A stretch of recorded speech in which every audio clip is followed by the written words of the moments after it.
Hello everyone, if you're new to my channel, consider liking and subscribing. It will make me feel wonderful if you do that. Thanks. By the way, I also have another Naruto and Luffy fanfiction channel. If you are interested, link is in the description. Second Chance by MaskedPyro. What would you do if you died and were given a second chance to live? What if coming back meant you return as a child, and you and the people most important to you lost all their memories along with their age? Find out what Ace, Sabo, and Luffy end up going through just to be with each other. Adios. He looked around the space that surrounded him. It wasn't pitch black like many believed, and it wasn't blindingly white much to the thoughts of others. It was just empty. There was no other way to describe it.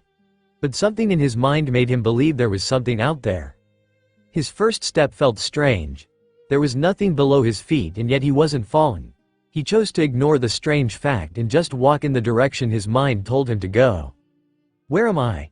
he asked himself, his voice echoing. The sudden sound was almost deafening compared to the silence. He believed looking through his memories would tell him how he got where he was. He had been arrested, sent to impel down, then sent to Marineford for his execution, but he was saved, right? Focusing harder on what happened later, he finally remembered. He was waiting for his death when his father figure had come, with his brothers and sisters, to save him. A war. A war between pirates and marines. All for his life. The fighting seemed like forever until he saw something falling from the sky. But what was it? No, it wasn't a what, it was a who, but then who was it? Come on, Ace, think, who was it? The man, Ace thought aloud. He chuckled to himself. His little brother would have called him crazy for talking to himself. Wait, that's who it was. The person falling from the sky was his little brother, Luffy. Luffy had arrived almost out of nowhere and was fighting to save him. After a while, and watching his little brother punch their grandfather, Luffy had made it to him and had saved him. Did he forget something? Oh well. Probably not important. Luffy unlocked his handcuffs after the scaffold he was on had collapsed. Him, Luffy, and some other guy Luffy seemed to know. His hair was in the shape of a 3, he acted weird, and was able to make wax come from his body. Of course Luffy knew the guy, started fighting to escape. Anyways, he and Luffy were fighting some of the marines when his father made the order to retreat. Just as he was doing so, he had heard one of the admirals call his family cowards. Easy to say he was pissed off, and the fact that the man was bad-mouthing his father was making it even worse. That's where everything started to go downhill. He had started fighting the admiral. Akainu was the Mont's name. Just the thought of that man's name made him furious. First the man had insulted his father, had started to win in their fight, and then, when he was momentarily down, the man had gone after his little brother who couldn't even move. With or without him even knowing, he had gotten up and had jumped in between the Mont's fist, made entirely out of magma, and his little brother. That's right, I sacrificed myself to save Lu, Ace mumbled to himself again. It wasn't like he had anyone else to talk to. As he recalled his last few moments of life, he remembered his final words to his little brother, his limp body falling out of his brother's arms, and, in the very last seconds he heard his little brother sob louder than he had ever done. Lu didn't even cry that bad when Sabo died. Why did he cry harder over me of all people? Sabo was a better brother than I could have ever been, so why me? Ace questioned. He didn't know why he was still speaking aloud. He knew nobody would answer him. He cried harder because you were there for him. You were still his brother and he still loved you. Believe it or not. A voice said from in front of Ace. Ace jumped slightly at the sudden sound that hadn't been his own and slowly looked up, not remembering when he had looked down. When his eyes met the small boy in front of him, Ace was shocked. Ace looked over the boy carefully to make sure he wasn't mistaken.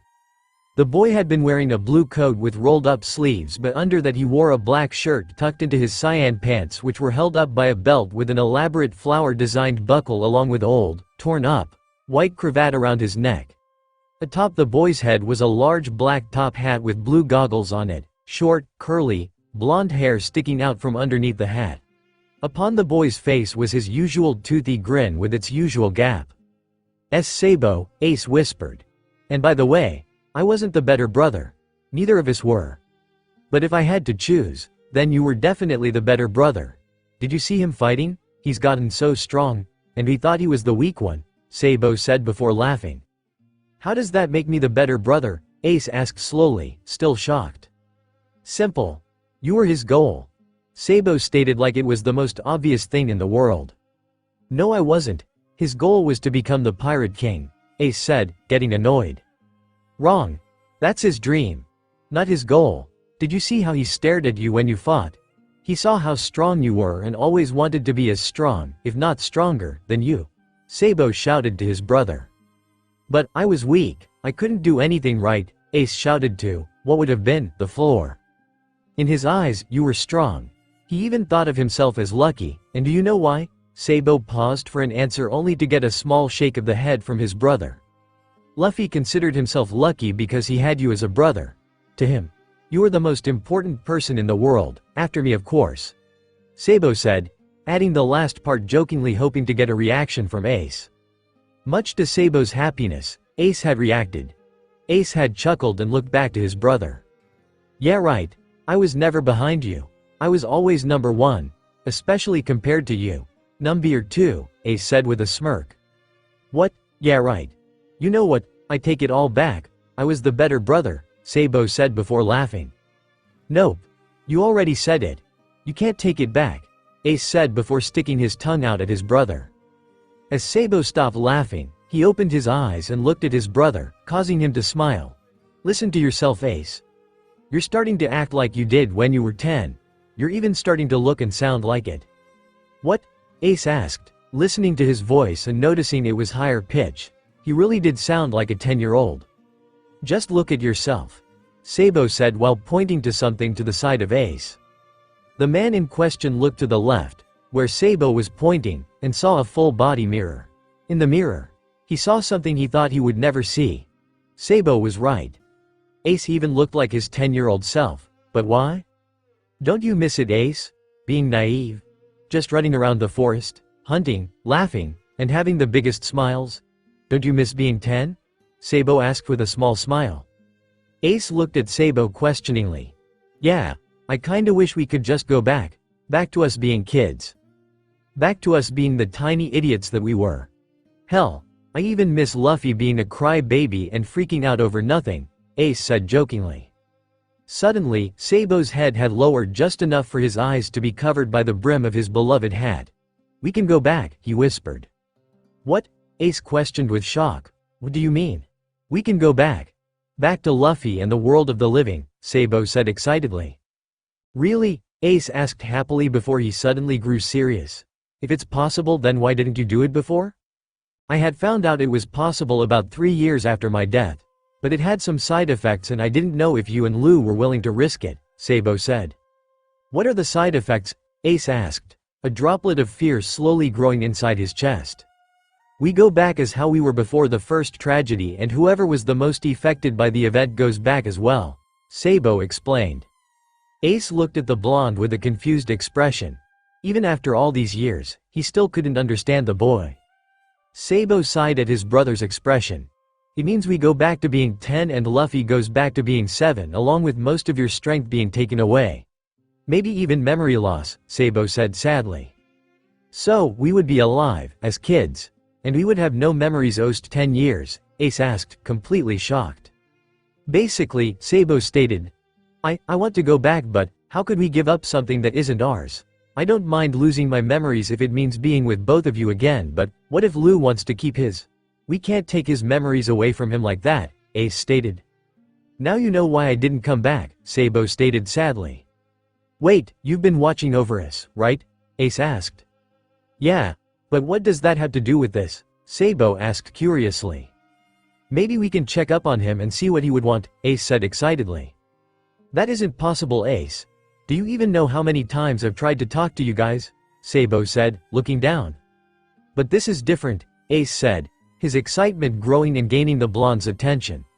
Luffy always showed his emotions with or without meaning to. All we have to do is watch over him and eventually he'll tell us, even if he doesn't know it. Sabo gasped before smiling. You're right, why hadn't I thought of that? Ace chuckled, proud he had outwitted his brother. Honestly, he shouldn't have been proud. He was 20 and Sabo was 10. If anything, it made him seem a little dumber. "So how do we get to him?" Ace asked. "Easy. Just imagine being right next to him," Sabo said with a smile. Ace nodded before closing his eyes and doing as he was told. "Luffy, please be okay," Ace thought to himself. After a few moments, Ace felt like he could open his eyes. When he did just that, he quickly regretted it. Ace looked to his right and saw Sabo with wide eyes. Looking carefully, Ace could even see the small beginning of tears. "Luffy," Sabo muttered under his breath, completely shocked. Ace looked back at what was in front of him and felt his eyes getting watery. In front of him was his unconscious little brother. From what Ace could see, Luffy had an oxygen mask on and tubes sticking out from underneath the sheets. He wasn't stupid. Ace knew those were connected to Luffy and were keeping the boy alive. Why? Luffy wasn't this badly injured before I died. Hell, he seemed perfectly fine if you ignored his exhaustion. So why is he so badly hurt now? What happened after I passed? I know he was most likely traumatized, but trauma doesn't cause this," Ace shouted, ignoring the warm stream of water that slowly fell from his eyes. "Ace," Sabo said shakily, "do you think maybe he was so traumatized he couldn't move and was attacked?" Ace froze. Did that mean, was it his fault his little brother was so injured and probably near death? "So it's my fault. It's my fault Luffy's like this," Ace said with his head down, hair covering his eyes, and voice so quiet that it was barely a whisper but loud enough for Sabo to hear. "No, it isn't, Ace. You saved him. It's because of you that Luffy is still alive. If it wasn't for you, then he would be here next to me instead of you. Hell, both of you could have been here next to me," Sabo said as he grabbed Ace's shoulders and shook him, attempting to wake him up from his stupor. "If I wasn't so stubborn, then both of us would be on the Mobi with Oyaji. If I wasn't so stubborn, then I wouldn't have gone after Blackbeard, been caught, and the war would never have happened," Ace shouted as he lifted his head, revealing his tear-stained eyes. Sabo was shocked. Even after 10 years, Ace would never let anyone see him cry. Hell, Ace never cried. But here he was, crying his eyes out because their little brother was injured and he was blaming himself for it. Sabo didn't know what to do. Unconsciously, Sabo had pulled Ace into a hug as an attempt to comfort him. Ace, acting nothing like his usual self, held his brother tightly and cried into his shoulder. After a few moments, the tears finally stopped, but Ace didn't let go and neither did Sabo. "Sabo," Ace whispered. "I'm scared. I want to be with Luffy again, but I don't want him to be with us." Sabo had to think about it for a few moments before agreeing with him. He wanted to be with Luffy, who was in the world of the living and could be seen, felt, and heard, but didn't want Luffy to be with them, who were in the afterworld, allowed to go to the world of the living, but never to be noticed. They wanted to be alive with him instead of him being dead with them. For an entire week, the two brothers sat in the same room with their youngest sibling. Every time a doctor came into the room, Ace and Sabo would move out of the way even though they knew the doctor could pass through them. They were scared for their brother's life and couldn't think straight. What scared them the most was what they saw almost every time a doctor came in. Whenever a doctor came in, they saw the large wound on Luffy's chest and all the light cuts and bruises that seemed to make it worse. It scared them to see it. Just the mere sight reminded them how close to death Luffy was. They tried to avoid the thought by not looking at it, but it was so hard to look away. It was almost like it was forcing them to look. Today was different though. Yesterday one of the doctors had deemed Luffy healthy enough that he didn't need as frequent of checkups. The proof? The doctor had wrapped Luffy in bandages, making him look like a mummy, and had taken those disgusting tubes away, although he still needed the oxygen mask. For the first time in a week, Ace and Sabo thought they would soon be able to smile with their brother. As soon as the doctor had left, Ace and Sabo went back to where they were standing before. Ace had stepped closer to Luffy and was looking him over and smiled slightly. "Wake up soon, Lu. We want to see you out of this bed. Seeing you bedridden just isn't right," Ace whispered before brushing a strand of Luffy's hair out of his face. Almost as soon as Ace's hand touched Luffy's skin, Luffy's eyes shot open, causing Ace to jump back in shock. "Ace, what's wrong?" Sabo asked curiously. Luffy," Ace whispered under his breath. Before Sabo had a chance to ask another question, Luffy moved and was slowly sitting up in his bed. Luffy looked around for a moment before taking the oxygen mask off. As soon as Luffy stood up, he clutched his head and nearly fell over. "Luffy, What's wrong? Ace and Sabo yelled in unison, worry completely overwhelming them. Luffy slowly let go of his head and stood as straight as he could. It took Ace and Sabo less than a second to figure out something was horribly wrong. Ace and Sabo had seen Luffy's eyes. Those eyes that were usually overfilled with joy, now carried every emotion other than joy or anything akin to it. Luffy was lost. While Ace and Sabo were frozen in shock and partial fear, Luffy had broken down the door to the room and was leaving. Once the brothers had snapped out of their stupor, Luffy was already gone. The two boys ran out of the room and followed the path of unconscious doctors their little brother was so kind to leave behind. After a few minutes, they had caught up to Luffy outside the ship. They ran up behind him and saw him on his knees in front of two others. A fish man, Ace knew was Jinbei. And one of the doctors the boys were smart enough to figure out was the captain of the ship they had been on. Luffy, both boys shouted in a mix of joy and worry. We were worried about you. You know, don't scare us like that again, Ace said as he walked up to Luffy. Where is Ace? Luffy shouted out towards the forest in front of him. Ace stood there frozen. After a moment Ace slowly started walking closer to Luffy, shaking with every step.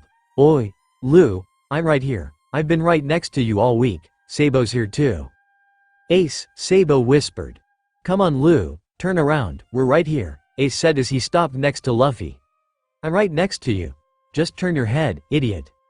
Ace reached out to Luffy and put his small hand on Luffy's shoulder. Within seconds, Luffy was gone, running into the forest and destroying most the trees in his path.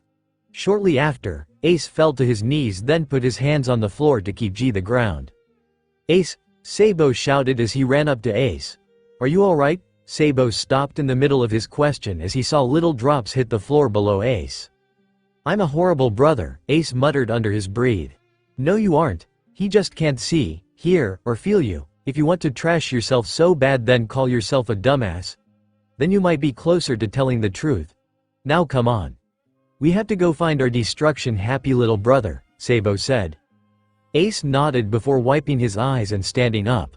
Better? Sabo asked only to get a punch in the arm. Ow. Better. Ace said bluntly. Why'd you hit me? Sabo shouted. Because you called me a dumbass. Hurry up slowpoke. We need to know what Luffy chooses. Ace shouted as he ran after Luffy. Hey, Sabo shouted before chasing after both his brothers. After a few minutes of chasing nothing but destruction, Ace and Sabo caught up to Luffy. They ran up to the boy who was standing in the middle of an opening. Where am I? Luffy questioned to no one in particular before looking around. Was it just a dream? Before Ace or Sabo could attempt to answer their brother's questions, Luffy had started screaming and clutching his head. Ace and Sabo ran up to Luffy trying whatever they could to comfort him. A few moments after Luffy had collapsed onto his knees, he was standing back up and ramming his head into the walls nearby. Go away, go away. Luffy shouted repeatedly. Ace and Sabo knew he wasn't talking to them. They knew Luffy wasn't talking about anyone, but instead something. Luffy wanted to lose the memories. That was part 1. All they needed Luffy to do now was say he wanted his brothers back and they could do just that. Almost as if Luffy had heard them, he had said it. Bring Ace back, Luffy shouted to the sky at full volume. What about Sabo? Ace whispered as he stepped closer to Luffy. Something inside Ace told him that Luffy could hear them. Bring them both back. I want to see Ace and Sabo again. I want my brothers back, Luffy shouted before falling to his knees. You did good Lu. We'll see you soon, Ace said as he stood next to Luffy. And when we do, it'll be like nothing changed. We'll be together again, Sabo said, standing next to Luffy, opposite of Ace. Promise? Luffy mumbled. Ace and Sabo looked at each other shocked. Did Luffy actually hear them? Of course, and you know I don't break promises, Ace said with a smirk. Then why did you die? You promised you wouldn't, didn't you? Why'd you break that promise? Luffy asked, a tear falling from his covered eyes. I'm here right now, aren't I? Ace asked. My body may have died, but I'm still here. But now we don't have to worry about that. Sabo and I are coming back, alright? Really, both of you? Luffy asked, still not showing his eyes. Yeah, we're a package deal. You can't get one without getting the other, Sabo said with a smile before laughing. Luffy smiled a little and let out a shaky breath that seemed to be a failed attempt at a laugh. I can't wait, but I'm really tired, Luffy said before he collapsed. Me too, Ace said, collapsing under his own feet and falling next to Luffy. You two are so weak, Sabo said before swaying. I guess, I am too. Sabo fell shortly after. It had been 3 days since Jinbei had found the two 10-year-olds and the now 7-year-old Luffy. He had asked Law to look over the boys and see if he could figure out why Luffy was now 10 years younger and see if the other two were healthy. He remembered how relieved he was when Law had told him all three were perfectly fine. Even Luffy's wounds were no longer there and left no trace of ever being there. 3 days and they still haven't shown any signs of waking. Law had told him the boys should have woken up within the hour.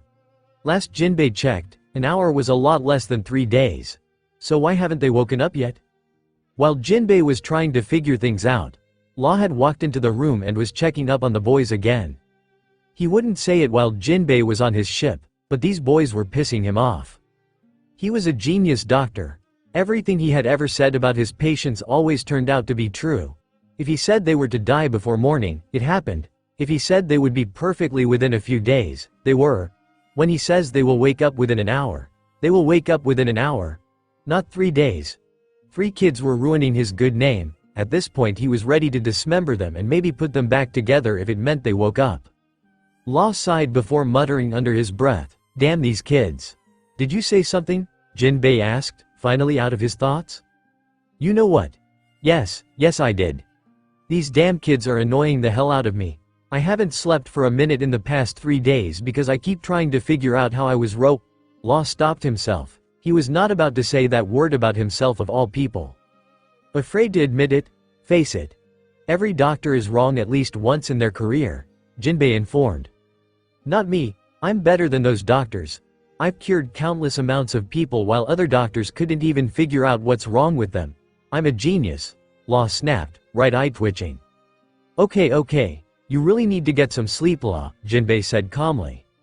Law's eye twitched again. Sleep, he yelled. Shut up, high-pitched voices said from behind Law before 3 pillows were thrown at the man. You're too loud, one of the voices shouted before kicking Law in the head, causing the grown man to fall to the floor. What just happened? Law questioned slowly, anger clearly obvious in his voice. Your shouting woke us up. Ace isn't a morning person, by the way, the blonde said as he sat up. Sabo, I'm hungry, the smallest boy shouted while tugging on the blonde's jacket. Not now, Lou, the blonde, Sabo, told Luffy before looking around with wide eyes. Guys, where are we? After hearing their brother's question, both Ace and Luffy looked around. Almost immediately they realized they weren't in their treehouse or at Dayton's home. It didn't even look like a building anywhere on their island. The boys knew they weren't anywhere near home. As soon as they figured it out, Sabo stepped in front of Luffy and Ace looked for something he could use as a weapon, finding a loose pipe nearby and pointing it at Law and Jinbei. Where are we? What do you want with us? Ace shouted angrily. I want you off my ship, Law shouted angrily, before thinking. Law, Jinbei shouted as a warning. Ignore him. I am Jinbei. He is Trafalgar Law, the man who has been taking care of you 3. What do you mean by taking care of? Sabo asked almost dangerously. Law sighed, the 3 of you have been unconscious for the past 3 days. Jinbei found the 3 of you in the forest, alone and unconscious. He was worried about you, so he brought you back to me, understood? You stole us, Luffy asked, hiding behind Sabo more. No, I saved you. Jinbei corrected. Yeah right. We live out there, you dumbasses. We don't need help, Ace shouted. You could have died. You have been unconscious for 3 days, you ungrateful brat. Don't you dare try to tell me to ignore a patient, Law shouted. I suggest you don't fight him. He's been awake for, most likely, over 3 days while trying to figure out what was wrong with you, Jinbei stated calmly. We're awake. We're fine. Let us go back home, Ace shouted again, a nod of agreement coming from his brothers. We can't do that, Jinbei said. And why not? Ace questioned dangerously. We don't know where your home is and it's more than likely not the island we found you on, Jinbei stated. Sensing Ace's anger growing further, Sabo pushed him over to Luffy before taking the conversation into his own hands. What do you mean by that? He asked calmly. Do you know where you are, boy? Law asked, attempting to calm himself. Dawn Island in the East Blue. Sabo stated. Wrong. You're on the Grand Line. More precisely, you are on the Maiden's Island, Amazon Lily, Law said. What? Sabo stuttered, completely shocked. We found you two in the forest with him, Jinbei said, at first pointing to Ace and Sabo, then to Luffy. But I want to know one thing, Law said after quietly walking over to a distracted Luffy, causing the boy to jump. How did you get so small, Mugiwara? Get away from him, Ace shouted before attempting to hit Law with the pipe, only for the so-called weapon to be caught by the man. Not until I get answers. 1 minute I see you, an injured 17-year-old, going on a rampage after remembering his brother's death. Then the next I see you, a healthy 7-year-old, with these two, being carried back by Jinbei. Explain, Law said bluntly. Brothers, death, Luffy questioned, completely frozen in fear. Don't listen to him, Lu. He's just trying to mess with us, Ace told Luffy, trying his hardest to comfort his little brother. The death of Portgas D. Ace. From what I heard, he died in your arms, Law stated. Ace died in my arms, Luffy questioned slowly and under his breath before looking at his hands, eyes wide in shock and horror. That's a lie. I'm still alive. I'm right here, Lu. Don't listen to him, Lu. He's just trying to scare you, Ace said before hugging his little brother. Why would you say that? He's just a kid. He doesn't need those kinds of thoughts, Sabo shouted. Ace, I don't want you to die. Please don't, Luffy muttered into Ace's chest, body still frozen and eyes still wide. Come on, Lu. You know I'm too strong. I'm not dying anytime soon. You know I can't leave you or Sabo, Ace said quietly to the youngest boy in the room. Without a word, Luffy had snapped out of his trance and had hugged Ace. Get out, Sabo said calmly and quietly to the two grown men while watching his brothers. What? Jinbei asked, having not heard the boy. Get out. Leave. I don't want you here if you're just going to terrify our brother, Sabo shouted while looking at Jinbei and Law, eyes filled with anger. Who do you think you're talking to? This is my ship, you brat, Law shouted. Get out. Ace and Sabo shouted in unison, causing Luffy to jump at the sudden volume. After a few moments of Ace and Sabo glaring at the doctor, Law had reluctantly given up and left the room, followed by Jinbei. Luffy, are you okay? Sabo asked slowly and calmly. He's shaking pretty bad. What they said really got to him, Ace said quietly. Luffy, Sabo questioned his little brother as he stepped closer to him. Sabo put his hand on Luffy's shoulder in an attempt to comfort the boy but was shocked. Shaking was an understatement. Sabo was positive that if Ace let go of the boy, then he would have fallen to the ground. Sabo didn't know what to do, and by the look in Ace's eyes, neither did he. Ace, Sabo, Luffy whispered. Please don't leave me. I don't want to be alone ever again. Please don't die. Luffy, we won't die. You know we have to protect you. We aren't going to leave you anytime soon. I promise, Sabo said, joining the hug. Don't worry, Lu. We'll always be here for you, Ace added. Promise? Luffy asked quietly.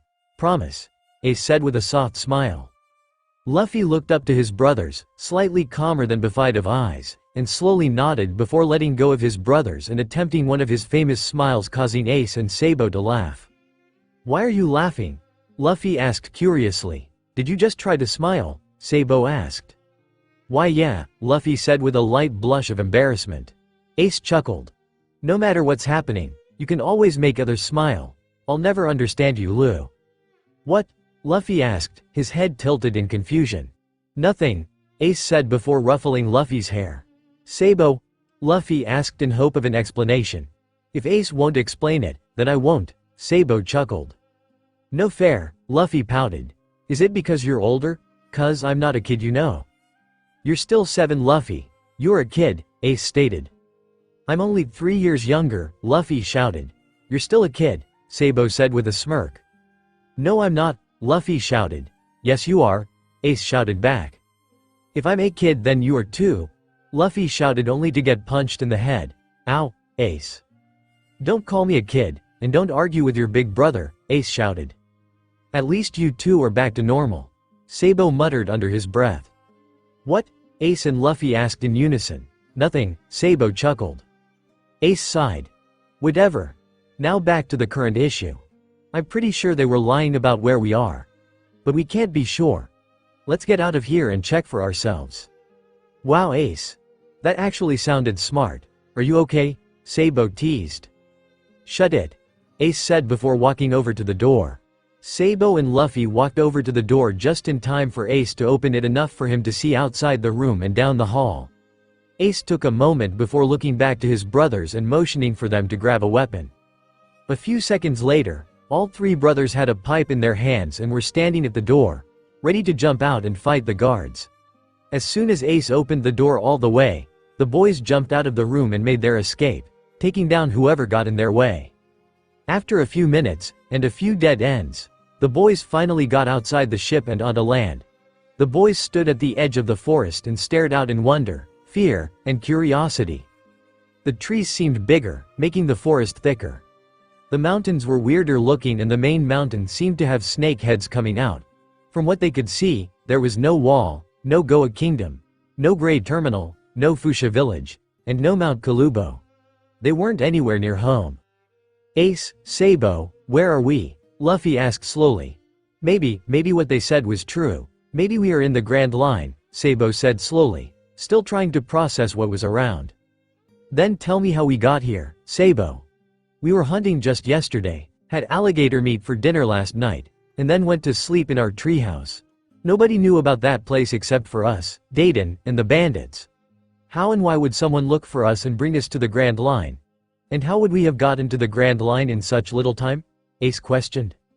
I don't know, maybe something happened and they actually did save us, Sabo asked, more to himself than anyone. Then why don't we remember it? Luffy asked. I don't know but, Sabo said. I know what you're about to say and know we aren't asking them. I don't trust them. They lied and said things that I'm sure only a crazy man would say, Ace argued. But remember what the blue guy, Jinbei I think, said? Law, or whatever his name was, hadn't slept for days because he wanted to help us. Maybe he said those things because he was sleep deprived, Sabo stated. What's sleep deprived mean? Luffy asked, only to be ignored. Did you see Jibby's face? He agreed with Lo. He acted like it was all true. They're liars and I won't go back to anyone who says those kinds of things. Especially when those lies are about us, Ace shouted. Sabo sighed. You're right. Let's just stay in the forest for now and if anything happens that we can't handle then we'll look for them. Agreed? I already said we aren't. Agreed? Sabo asked forcefully, cutting off Ace. Fine. Ace said reluctantly after a few moments of careful thought. So does that mean we're making a new treehouse? Luffy asked. If that's what you want to do then that's what we'll do. Come on. There's bound to be some scrap around here. At the very least a good place to stay until it's done. Sabo said with a smile before heading towards the forest with Luffy following soon after. Ace watched his brothers head towards the forest in front of them before looking back at the ship and glaring at it. I hope we never have to come back to that thing, Ace thought to himself. Ace, come on. You're gonna be left behind, Sabo shouted back to his brother, gaining Ace's attention. Yeah, come on slowpoke, Luffy shouted before sticking his tongue out. Say that again Lu. See what happens, Ace shouted before running after his brothers. When Sabo and Luffy saw Ace running after them, they felt as though their lives were already in danger. The two boys ran as fast as they could, avoiding as many trees as possible. After a while the boys stopped running, due to sheer exhaustion. When the boys finally caught their breath, they looked around them. They had stopped in the middle of a clearing. There was broken trees, a rock wall, and just enough light that slipped past the still standing trees. With a little improvising and some creativity, it would be the perfect base. We found it. We found our new home, the three boys said together, large grins growing on their faces. This was going to be fun. It had been almost a week since the boys had disappeared. During the first 3 days, anyone who was able to move was sent to look for the boys. Anyone who didn't come back was believed to have been taken care of by Boa Hancock. After about 15 men had disappeared, Law stopped the search. He didn't want to lose all of his men because of some brats. 2 days after the search was stopped, a news coup had flown by the island and dropped off the paper. When Law had read it, something inside him told him it was his issue. Law was extremely annoyed, causing him to sigh and catch Jinbei's attention. What's wrong? Jinbei asked. Straw Hat Luffy, dead or alive? Law read aloud. After his disappearance following the War of Marineford and death of one Portgas d'Ace, Straw Hat Luffy has yet to make an appearance or show any signs of him being alive. According to what many Marines say, Straw Hat was injured horribly and it is highly doubtful he is still living. Many Marines also believe, due to the shock of losing his so-called brother, Straw Hat has given up the will to continue pirating and maybe even the will to live. Why would they consider that? Jinbei asked. Because as soon as he was considered healed, he went and turned into a child before he could make an appearance to prove he's alive. Law said, annoyance growing with each word. Do you think his crew is worried about him? Beppo asked, seemingly appearing out of nowhere. I believe so, Jinbei said, but how do we tell them he's alive, and a child for that matter? Beppo. Gather up a few of the crew and go to Sabo de Archipelago. Bring Mugiwara's crew back with you. They should be able to find him, Law said. Yes sir, Beppo said before doing as he was told. How do you intend to explain this to them? Jinbei asked. I don't, they can come up with their own explanation. I just want them to get those broths so I'm not expected to watch over them, Law said. So you're worried about them and you want help finding them? Jinbei questioned. Hell no, I just know as a fact that if someone doesn't watch over them then I'm expected to and I don't want anything to do with those broths, Law shouted. After about a week of sailing, Beppo arrived at Sabo de Archipelago. It took about an hour for him and the few he brought along to find the Thousand Sunny in Grove 41. Oi! Mugiwara crew! Beppo shouted at the ship in hopes of the crew being on it. For a few moments, there was no answer causing Beppo to believe they weren't there. As soon as Beppo turned to leave and look somewhere else, he heard a voice. Whoa! It's a polar bear in an orange jumpsuit, a high-pitched voice shouted from the ship. Seriously? Where? Whoa, it's true, a deeper voice shouted. Beppo turned around and looked towards the voices and screamed when he saw Chopper. A raccoon dog, he shouted. I'm a reindeer. Chopper shouted back. Why is that so hard to figure out, he muttered to himself. Oi, you're on Mugiwara's crew right Long Nose? Beppo asked. Yes, and my name isn't Long Nose, Usopp shouted. Whatever. Is everyone there? Beppo asked. Why do you care, shitty bear? Sanji asked. Just answer the question, Beppo shouted, getting annoyed. Everyone is here except for Capitan-san, Bear-san. Robin said calmly. May I ask why? I know where Mugiwara is. Beppo stated. You know where Luffy is, most the crew shouted. Well, for the most part. I know what island he's on but I don't know where on the island he is, Beppo explained. Hurry up and get on. You're leading us to that island now, Nami commanded. Why yes ma'am. Beppo stuttered before jumping on the ship shortly followed by his crew members. During the week Beppo was on the Thousand Sunny, he wouldn't answer any questions about Luffy. The Straw Hats were getting annoyed with him and even threatened to throw him overboard. Beppo knew they needed him to guide them to their captain so the threats were just that and nothing more. Merely empty threats. Finally they had arrived. Where are we? Usopp asked. The Maiden's Island, Amazon Lily. Beppo said. Maidens, Sanji started. Island, Brook finished. Paradise, Sanji and Brook shouted before jumping off the ship. Come to me my beauties, Sanji sang with hearts for eyes as he ran into the forest. Wait, come back. Beppo shouted. Too late, he's a lost cause, Nami sighed. He will be if any of the Kuja find him, Beppo said in a panic. You mean the Kuja pirates? Lead by the Shichibukai, Boa Hancock. Nami and Usopp shouted in fear. Beppo's only reply was a nod. Sanji, come back, Nami shouted out to the forest. Yes Nami Swan, Sanji shouted as he appeared out of the trees. Beppo sighed. Follow me. My captain might be able to explain a few things, Beppo said before jumping off the ship and onto land shortly followed by the others.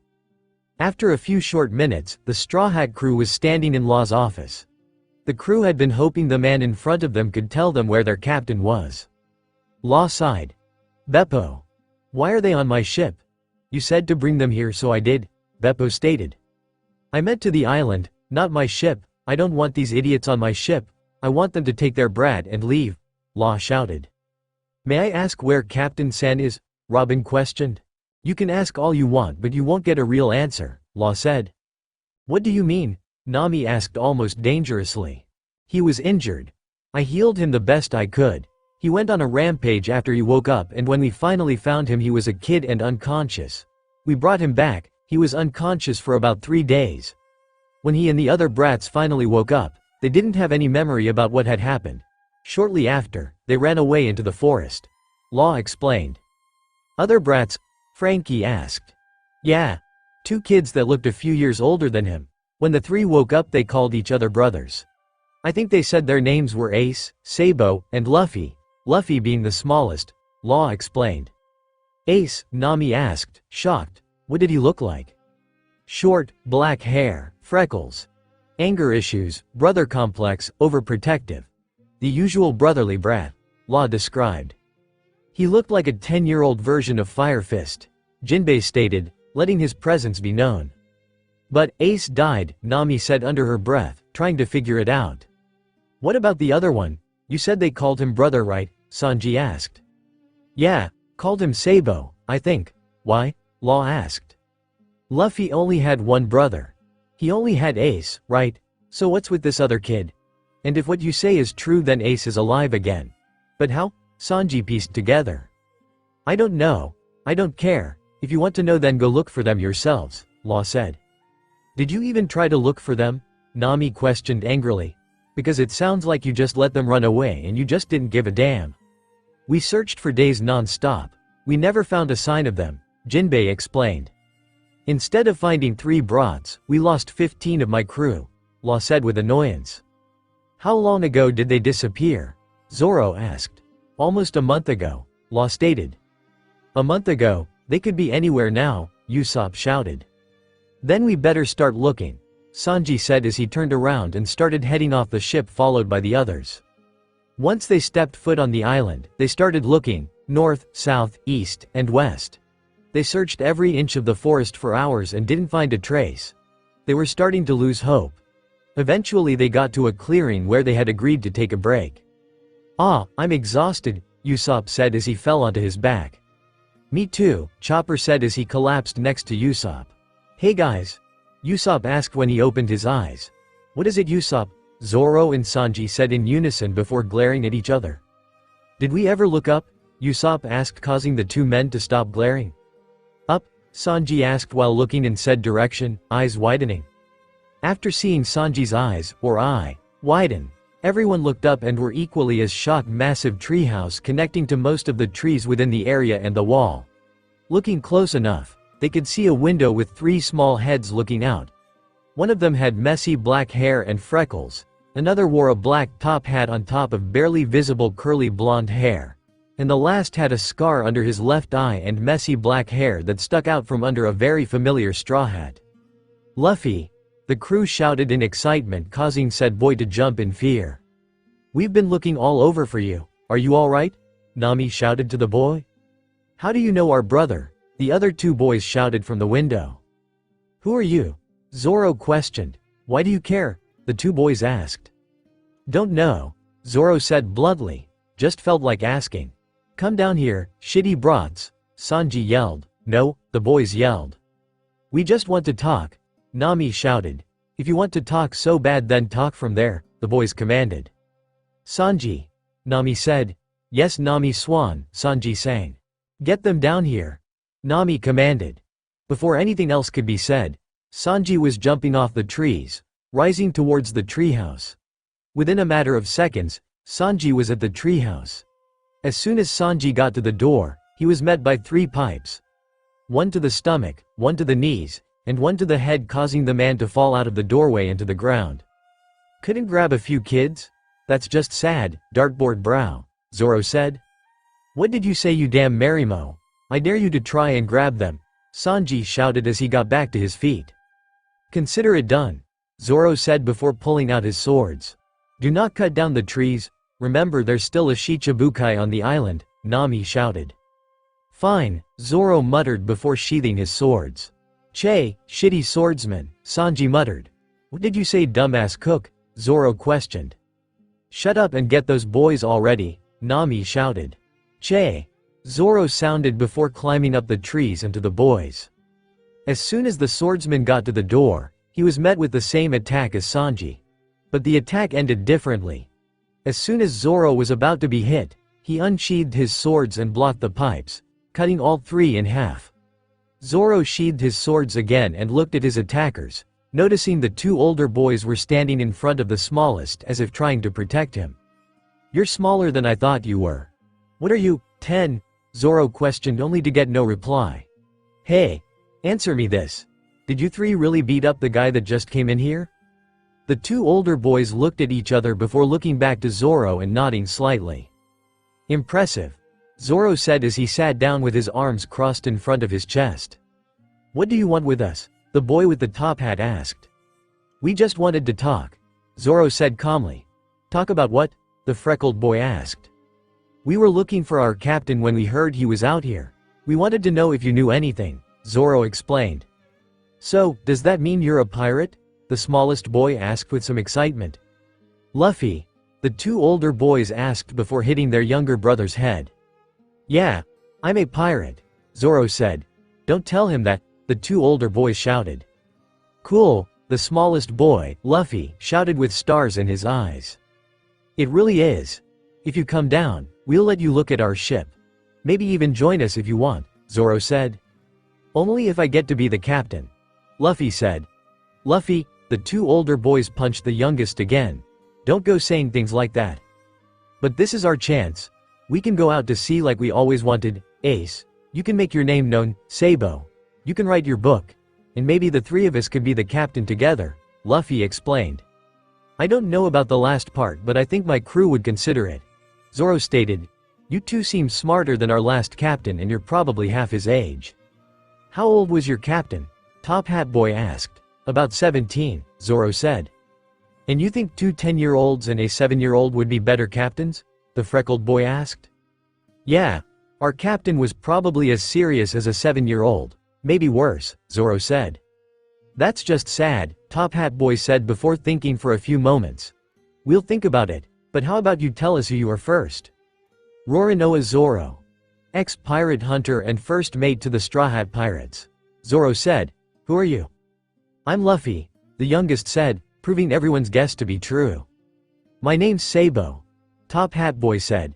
The third boy just stood there with his arms crossed, not saying a word. Sabo sighed. "His name is Ace. He doesn't trust anyone except me and Luffy."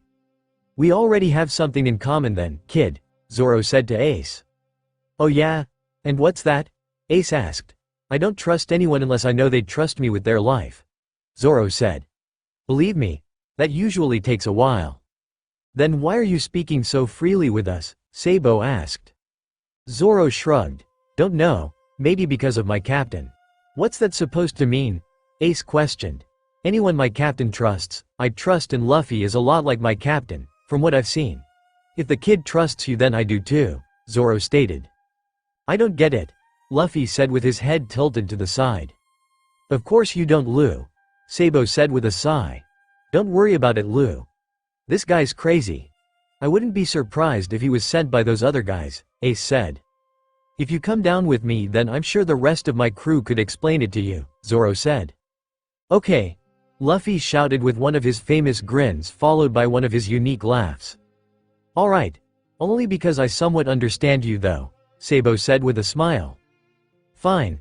But only because I have to watch over them," Ace sighed. "Good. Let's go," Zoro said before standing up and jumping out of the door. "He's crazy," Ace muttered. "Yeah, but you should know by now that everyone we meet is crazy. That's why we like them," Sabo said before following after Zoro. "Ace, why don't you like him?" Luffy asked. "There's just something about him. I think he's hiding something from us," Ace said. "Then why not just ask him?" Luffy questioned. Ace sighed. "You're too innocent, Lou. Come on. Let's get this over with," Ace said as he walked over to the door. "Okay," Luffy said excitedly as he followed Ace. Both boys jumped out the door together and landed perfectly next to Sabo and Zoro before looking at the small campfire surrounded by 7 other people. "You're just in time. We were about to eat," Nami said with a smile. "What are you eating?" Sabo asked. "Takoyaki," Sanji said with a smile, ignoring the fact that he was beat by kids. Takoyaki? Bleg. Luffy sounded. You don't like it? Usopp asked, very confused. None of us do actually. Makino tried to make it once but she messed up and it didn't taste all that good, Sabo explained. Don't remind me, Ace and Luffy said in unison before sticking their tongues out. You should try it, Sanji can make anything taste good, Usopp said. Yeah, Chopper commented. At least try a piece. If you don't like it then I'm sure one of these other idiots would be happy to have it, Sanji said. The three boys stood there, thinking for a moment before shrugging and saying, why not? Good. It'll be done in a few minutes, Sanji said before going back to cooking. Oi. Did you three bros build that? Frankie asked, pointing up to the treehouse. Yeah. Why? Sabo asked. You mind if I get a closer look at it later? Frankie questioned. Why do you care? Ace asked with annoyance. It looks pretty cool, and the fact that 3 kids built it is even more amazing. I just want to see how you did it, Frankie explained. Oh, me too, Usopp said. Alright. I'll give you a tour later, Sabo said bluntly. May I ask your names? Robin questioned. Of course. My name is Sabo, Sabo said as he took off his top hat and bowed. Oh, I'm Luffy, Luffy called out with a large grin. Ace, Ace muttered under his breath while looking away. Ace? Why is your face turning pink? D tilted as he leaned forward to see his brother's face better. It's not pink, Ace shouted, covering his face. Nope. It's red. Sabo teased. Are you blushing, Ace? Shut up, Ace said before punching both brothers. Ow, Ace. That hurts you know, Sabo and Luffy shouted while holding the new bumps on their heads. Yo ho ho ho ho. What brotherly bonds. I've never seen brothers so close, Brook stated. Whoa. A talking skeleton, Luffy shouted in excitement. Hello Luffy-san. Brook said. Hi, how are you talking? Can you poop? Luffy asked. Yo ho ho ho ho. I ate the yomi yomi no emi which allowed me to come back to life. Brook said before taking a sip of tea, and yes I can. Cool, so you're like me? Luffy asked. What do you mean? Brook asked. Luffy don't, Ace and Sabo yelled only to fall on deaf ears. I ate the Gomu Gomu no emi, Luffy said before stretching his cheek. I'm a rubber man. As soon as Luffy let go of his cheek, he was hit in the head by Ace and Sabo. Ow! Why'd you hit me? Luffy whined. We told you not to tell, Ace and Sabo shouted. You did? Luffy asked, tilting his head in confusion only to be hit again by Ace. Ow! If I may ask, how does Ace hurt you? Chopper questioned. If you're made of rubber then you shouldn't be injured as easily, correct? Ace is really strong. But how did you know that? Luffy asked. I've heard about that fruit. It's really interesting, Chopper said. You think so? Luffy asked excitedly. Yeah, Chopper said. Too bad it's useless. Ace said before grabbing Luffy's cheek. All he can do is stretch. I don't know how you could fight like that. Rubber isn't useless. Luffy shouted. Lou's right. It's useful when you're bored. Sabo said with a smirk while pulling Luffy's other cheek. Let go of my face. Luffy shouted. Alright. Ace and Sabo said in unison before letting go of Luffy's cheeks at the same time causing the small boy to fall and the two to laugh. I think rubber is pretty useful, Nami said after walking over to the boys, picking Luffy up, and sitting on a nearby log with the small boy in her lap. You never know. Being able to stretch means you can hit someone far away, right? Yeah, Luffy said with a grin. You're nice pretty lady. Nicer than Ace and Sabo at least. Nami smiled. Well I'm glad you think that. Usopp leaned over to Chopper and whispered. Why is she so nice? It's kinda scary. I don't know, maybe she's sick? Chopper questioned curiously. Chopper. Usopp. Nami said with a smile. Why yes, said boys stuttered in fear. I can hear you. Nami said. Why yes ma'am. Chopper and Usopp stuttered in fear. Nami Swan, are those shitty bastards annoying you? Sanji sang before handing Nami her plate and Luffy's. Not at all. Nami said, silently telling Sanji the opposite, causing both boys to lose half their food. No fair, Chopper and Usopp pouted after finding out they had less than everyone else. Here you go. Sanji said as he handed Ace and Sabo their own plates. Tell me what you think. Ace and Sabo looked at each other almost worriedly before picking up the small skewer, stabbing a piece, and putting it in their mouths. Not even 10 seconds later, the boys, including Luffy, were frozen in place with wide eyes. "Luffy?" Nami questioned after noticing his sudden halt of movement. "What do you think?" There was a few seconds of dead silence as everyone waited for any of the three boys to move. "Did it kill them?" Sanji questioned. "I don't think so," Nami said. "I wouldn't be surprised if it did. Your food isn't the best," Zoro said before taking another bite. "If you don't like it, then don't eat it," Sanji shouted. "Amazing," Ace, Sabo, and Luffy shouted. "You like it?" Nami asked again. "Yeah, it's way better than Makino's," Luffy said before eating more. "Glad to hear that. If you want any more, I have some extra," Sanji said before lighting a fresh cigarette. Within a matter of seconds, all three boys were standing next to Sanji with empty plates and full mouths asking for more the best they could. "Swallow first," Sanji shouted. Ace, Sabo, and Luffy did as told and swallowed the last of it before shouting, "More." Sanji sighed. "Still a black hole even as a kid, huh?" Sanji whispered to himself while putting more on the boys' plates. "Did you say something?" Sabo asked. "Don't worry about it," Sanji said. "Try not to eat too fast. I don't want any of you choking." "Okay," Ace, Sabo, and Luffy said before sitting on the same log as Nami but with Luffy sitting in her lap again. "Sorry about him," Sabo said to Nami. "He just really likes being near people." "Why's that?" Nami asked. "I didn't have a lot of friends and the friends I did have were always gone. Plus Gramps was never around so I didn't really have family," Luffy said before eating another piece. "What?" Nami asked, slightly shocked. "In other words, he was lonely," Ace said bluntly. Luffy nodded. "But then I met Ace and I was happy. I had a friend now. Then I met Sabo and we all became friends and then brothers," Luffy said with his usual grin, only with more happiness. "So you aren't related?" Brook asked. "Just because we aren't related, doesn't mean we aren't brothers. Understood?" Ace shouted defensively. "I get it. That's kinda like us. We aren't related but we still act like a family," Chopper said with a smile.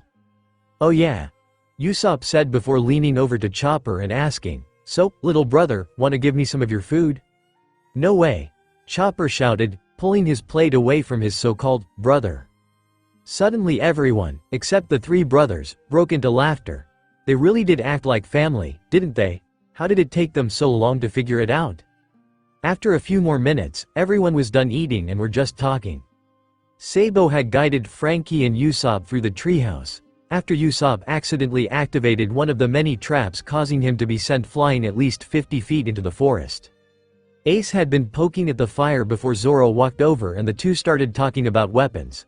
Left with nothing to do, Brook had started playing some songs while Sanji was trying to clean the few dishes they had before putting them in his bag. At some point, Robin had started reading a book while Chopper collected some herbs from around the area. Everyone was busy except for Luffy and Nami. "Pretty lady?" Luffy questioned, hoping to get Nami's attention. "Yes," Nami asked. "Are they always like this?" Luffy asked. "What do you mean?" Nami asked, turning Luffy so it was easier for them to look at each other. "Are they always happy like this?" Luffy asked after a few moments of thinking. "'Cause they look really happy and it looks like they're having fun. Is it always like this?" Nami smiled. "We get annoyed with each other sometimes but we're usually like this. Every day is a new adventure for us. When we start to get too annoyed with each other, an island usually comes into view so it gives everyone a chance to calm down or let out whatever energy we have." "Really? That sounds fun," Luffy said before looking around at everyone. "Zero said we could join you guys if we wanted but I don't know if Ace and Sabo want to." Nami couldn't help but giggle at the nickname Luffy had given Zoro. "Well, the offer is always there in case they decide to join. But what do you think, Luffy?"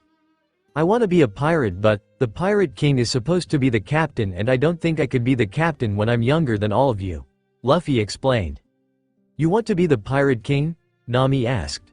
"So he's had this dream for a while now. I wonder how long," she thought to herself. "Yeah. I made a promise to Shanks that I would be a great pirate and he gave me this hat to borrow until my dream came true," Luffy said with excitement. Nami was shocked. She knew the hat was Luffy's treasure, but she didn't remember him explaining why it was so important. But what shocked her the most was the fact that it wasn't as fresh a promise as she had thought.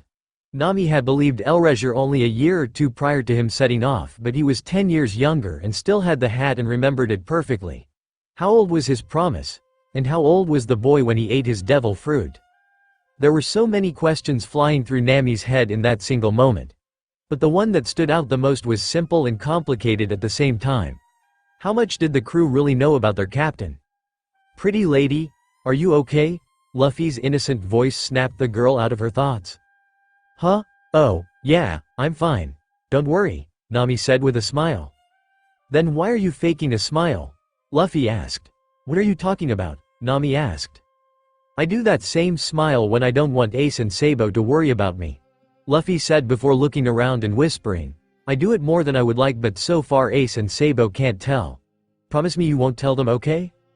"Oh, okay," Nami stuttered. Did Luffy still show a fake smile around them? How often did he lie just so they would feel safe? Nami had to admit Luffy was more confusing than she would have ever thought. But one thing was made clear by this. Luffy was a better captain than any of them gave him credit for. For about an hour, the Straw Hats and brothers sat around their little campfire, talking about anything and everything. Within that time, everyone had heard about how the boys had beat the Tiger Lord and how they decided to live on their own in the forest. Most of the Straw Hats were surprised that such young kids were this strong and were already living on their own. "You said you built the whole treehouse by yourselves, right?" Usopp asked curiously. "Yeah. Why?" Sabo asked. "How did you do it?" Usopp asked. "I don't get how some kids could make something like that by themselves."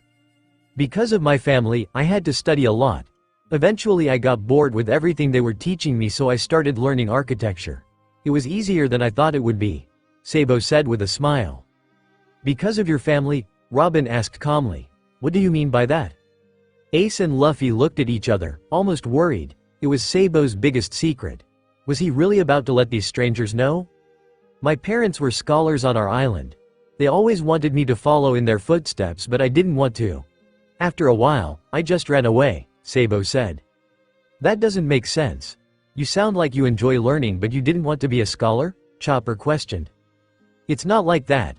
I liked learning some things, but then they started pushing me too hard, complained about the smallest things, fought for no real reason, and just didn't care about me. I figured, if being a scholar made someone like them, then I wouldn't be one," Sabo explained. "Not all scholars are bad. Robin's a scholar and she's really nice," Nami said. Robin giggled before placing the bookmarker in her book. "Thank you for the compliment, Navigator-san," Robin said. "You're a scholar?" Sabo asked. "Yes, I am," Robin said with her usual smile. "I'm sorry for what I said earlier. I didn't mean to say anything bad about you, miss," Sabo said with an apologetic bow. "No need to worry, dear," Robin said. "If what you say is true, then I believe you would like our ship.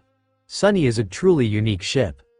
Speaking of Sunny, how about the three of you look around our ship and stay with us for the night?" Nami asked. The three brothers looked at each other for a few moments before Sabo and Luffy settled on looking at Ace.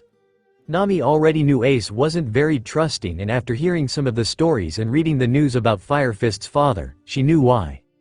"Okay. But only for tonight," Ace finally said. "Yes," Sabo and Luffy yelled in excitement. "Super!" Frankie shouted as he jumped into his usual pose. Luffy laughed. "You're weird, Star Guy, my name's Frankie. Bro, don't forget that, because if you do I might have to use my powers," Frankie joked as he walked over to Luffy. "Powers? What kind of powers?" Luffy asked. "Robot powers. I'm a cyborg," Frankie said with a smirk. "Cyborg?" Luffy questioned. "It means he's half human, half robot, Lou," Sabo said. "Really? Cool. Can you still poop?" Luffy asked. "Why do you always ask that, Lou?" Ace questioned. "I just want to know," Luffy stated. "What part of you is human?" Sabo asked Frankie. "My entire front half is made of steel while my entire back half is still human," Frankie explained. "Cool, can I see?" Luffy asked. "Sure," Frankie said before taking off the glove on his right hand, showing it was made of steel. "Awesome," Luffy shouted. "You're amazing, Star Guy." Frankie sighed while putting the glove back on. "My name's Frankie." Don't try. As soon as Luffy comes up with a nickname for someone, he won't call them anything else. Unless it's a serious matter. Then I think he might call them by their real name.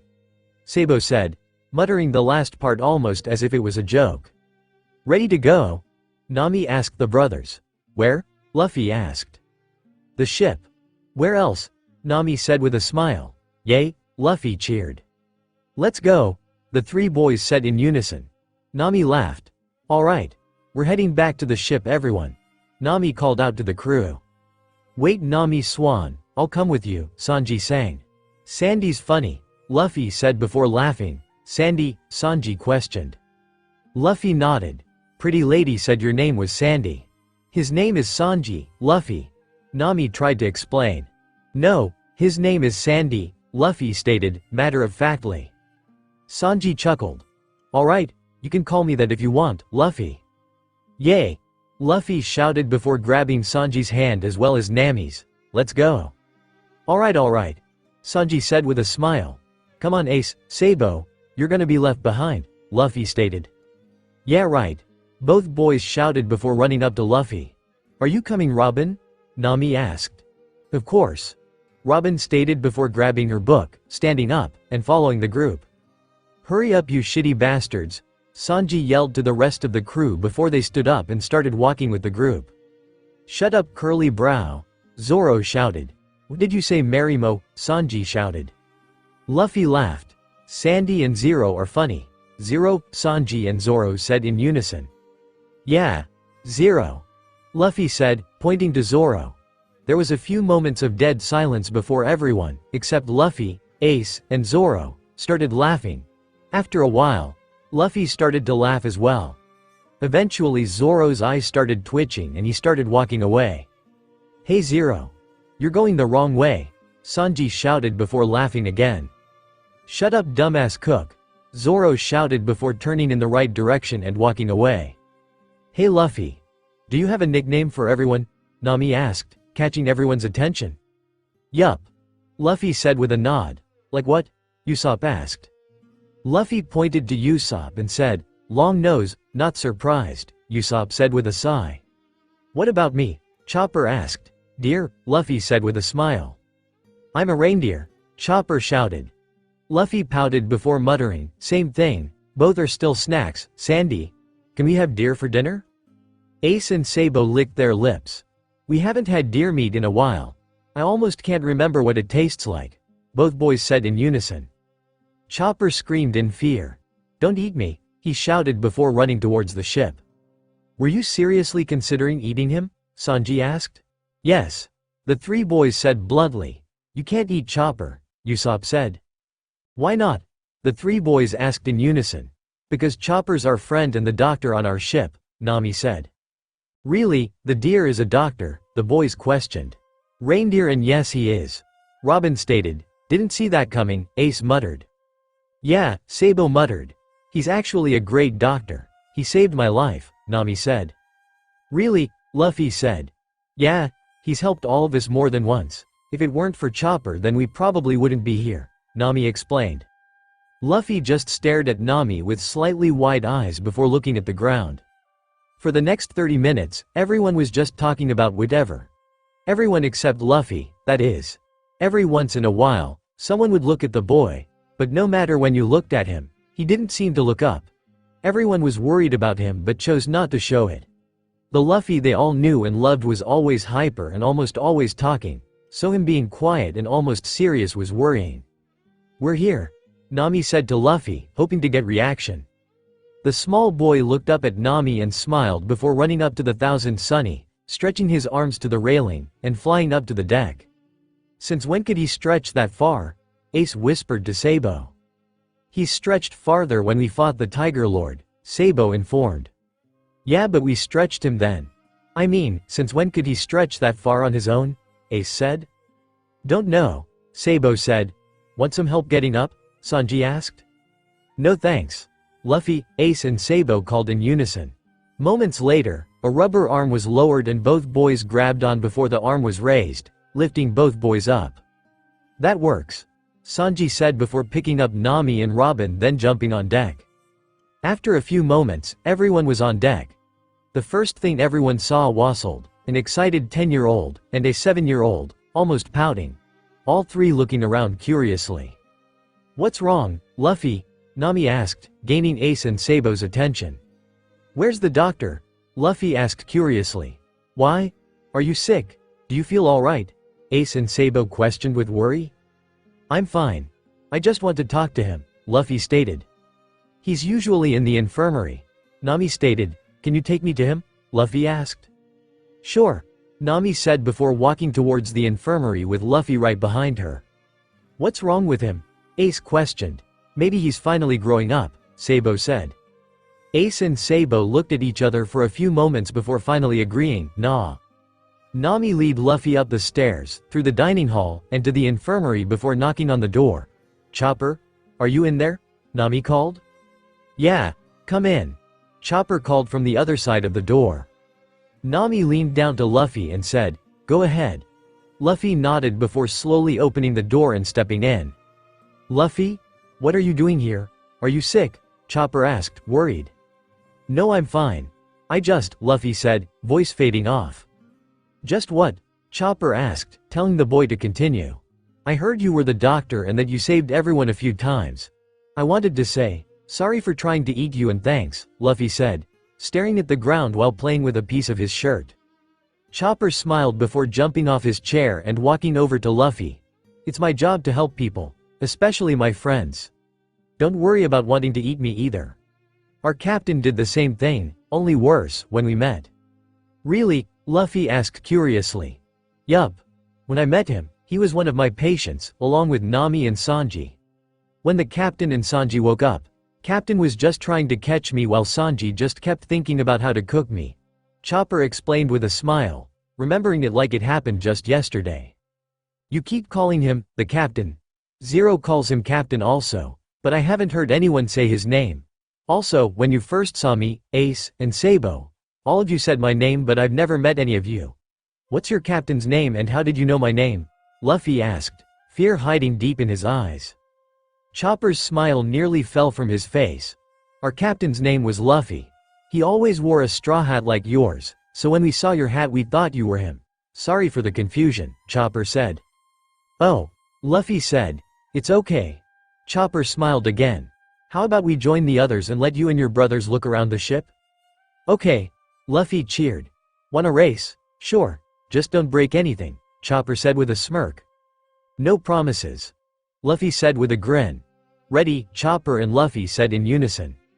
"Set." Both boys got into a stance, ready to run. "Go!" the boys shouted before taking off. As soon as Nami started walking down the stairs, she saw a group of curious pirates and two slightly worried brothers. Once everyone noticed her, she smiled, attempting to cheer them up. "Where's Luffy?" Ace asked. "Still talking to Chopper," Nami said. "Why? Did you hear what they were talking about?" Sabo asked. "No, I figured if Luffy doesn't want to tell us, then I shouldn't listen in," Nami stated. "I guess you're right," Sabo stated, still slightly worried. "I'm sure he's fine, he didn't look sick," Nami said. "It actually looked like he was thinking," Usopp stated, causing the brothers to freeze. "Luffy? Thinking?" Ace and Sabo questioned in unison. "Do you think?" Ace started, turning to Sabo. "It can't be," Sabo said, turning to Ace, shocked. "You're right. It's not possible, especially for Luffy of all people," Ace said. Maybe it is. Luffy is pretty strange," Sabo stated. "Does he even know what it is?" Ace asked. "I don't think so," Sabo said. "What are you two talking about?" Usopp asked, confused. "Luffy might be growing up," Ace and Sabo shouted as if it was the end of the world. "Yeah, he's a human being. It has to happen eventually," Sanji said. "No, you don't know Luffy. Growing up means serious. Luffy growing up means he'll be more serious. Serious Luffy could mean the end of the world," Ace and Sabo shouted. After a few seconds of thinking, the pirates all remembered how terrifying their captain was when serious, causing them to be almost scared. What if Luffy was always serious? All the pirates felt a chill run down their backs at the thought of how huge their bounties would be, but also how many people would have been dead because of it. Within a matter of seconds everyone heard two high-pitched voices scream, "Go!" before the sound of doors slamming open and chairs falling. "Never mind," Ace and Sabo said. As soon as the boys said that, the door to the kitchen flung open with Luffy and Chopper running out. The two small boys were running, obviously racing, and tied. Once the boys got to the deck, they tried to stop but only fell onto their faces. Luffy was the first to jump up and shout, "I win." "Yeah right. I won," Chopper said after standing up. I did," Luffy shouted before sticking his tongue out. "Not, I did," Chopper shouted before mirroring Luffy. "What are you two fighting over?" Ace asked.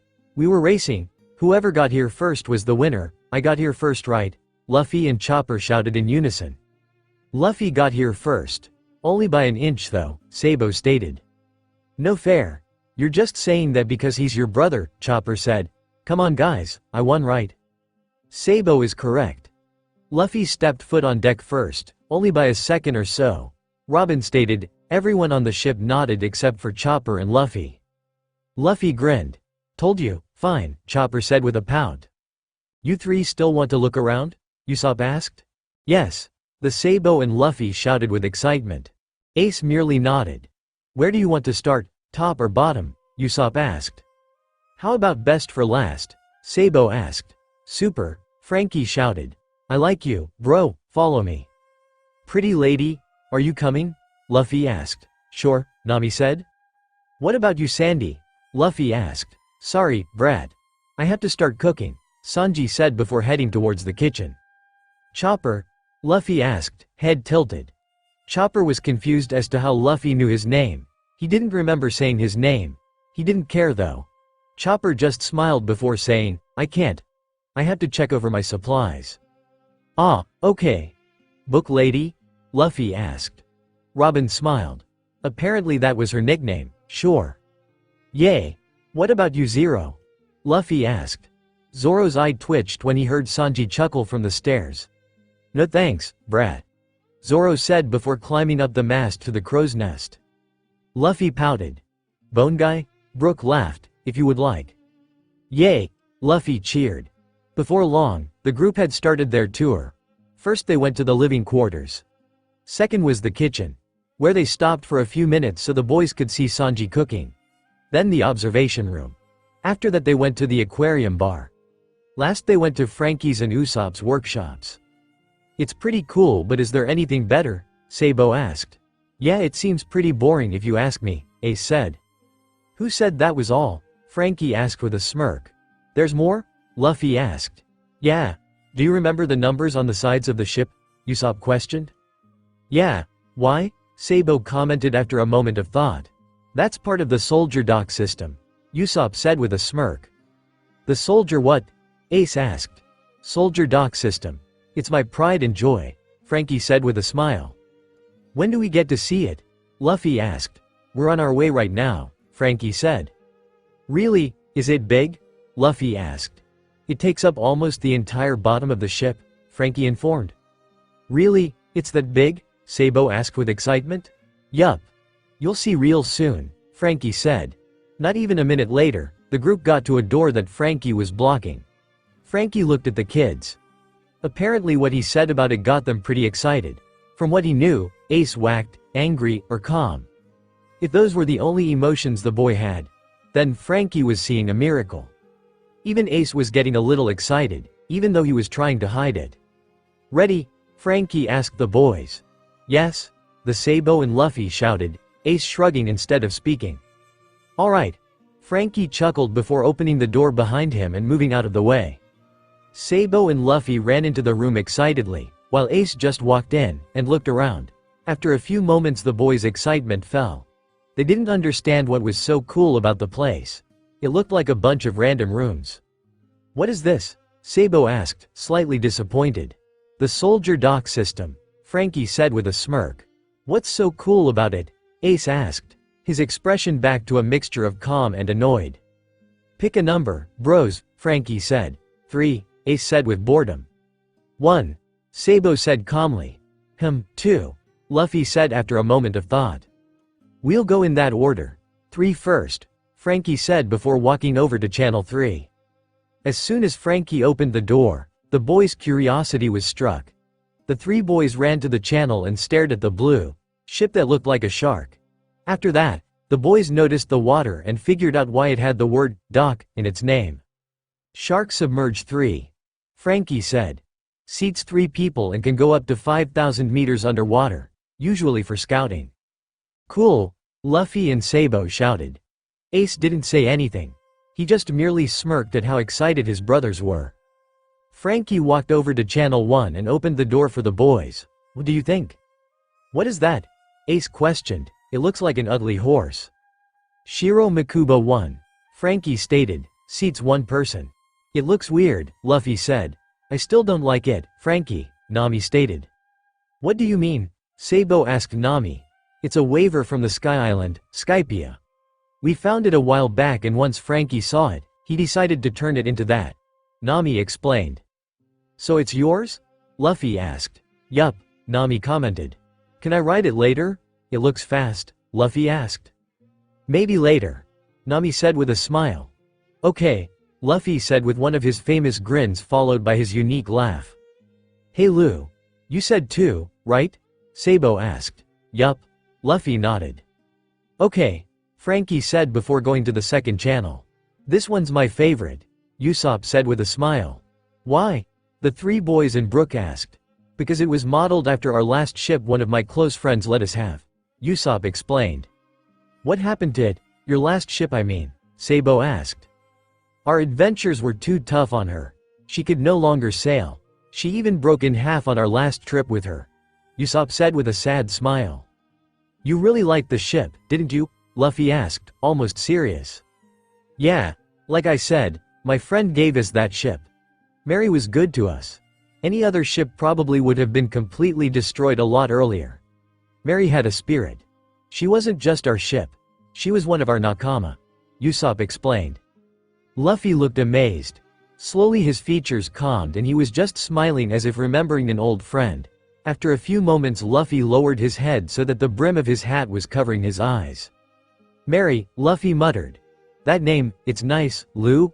Ace and Sabo questioned. Luffy sounded as he looked at his brothers with innocent eyes. You okay? Ace asked. Yeah, why?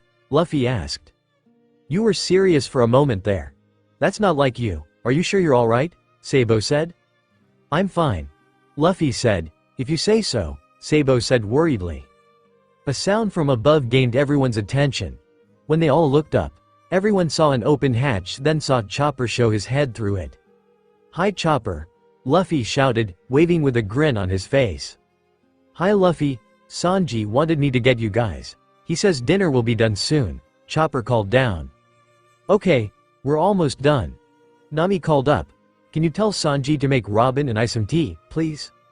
Okay, Chopper said before moving his head and closing the hatch. You boys still want to see Channel 2? Frankie asked. Sure, Ace and Sabo said. Luffy only nodded. Alright. Frankie opened the door before saying, Mini Mary 2. It can hold up to 4 people and is usually used for shopping purposes. A sheep head? Ace questioned. Yup. Going Mary had a sheep figurehead and since everyone liked the ship so much, I gave this one the same figurehead, Frankie explained. Cool, Sabo said. What do you think, Lou? Luffy was staring at the figurehead. Luffy, Earth to Luffy, Sabo shouted while waving his hand in front of the younger's face.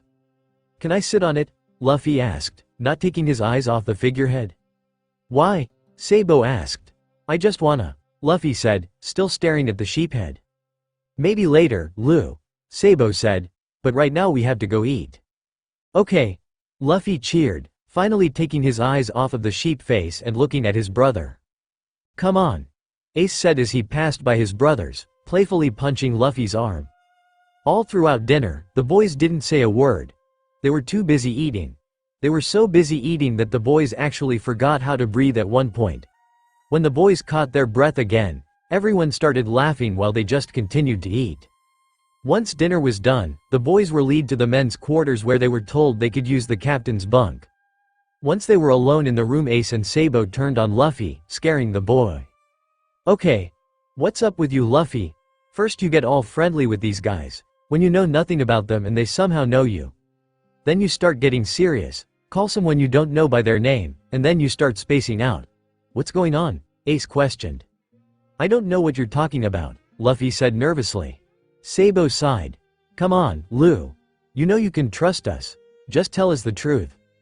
I don't know what you're talking about, Luffy said, slight fear showing in his eyes. Did you at least ask how they knew your name? Ace asked. Yeah.